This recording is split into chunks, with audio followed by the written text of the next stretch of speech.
சாதத்துக்கு அரிசி ஊற வச்சுட்டு தான் அடுத்தடுத்த வேலைகளே மார்னிங் ஸ்டார்ட் பண்ணுவேன்.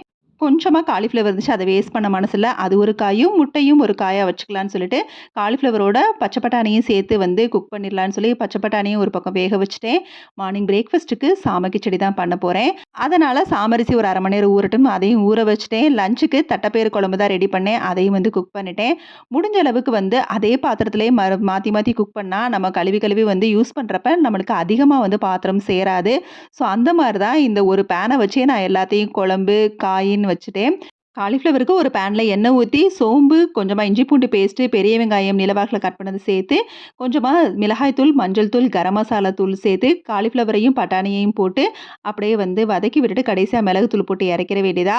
கொஞ்சமா எண்ணெய் ஊத்தி, மிளகாய் தூள், தேவையான அளவு உப்பு, கொஞ்சமா பெப்பர் தூளையும் சேர்த்து, நல்லா எக்க பரட்டி எடுத்துக்க வேண்டியதா. ஒரு பேன வச்சே நம்ம வந்து பாத்திரத்த அதிகமா இழுக்காம, ஈஸியா வந்து வேலைய முடிக்கலாம்.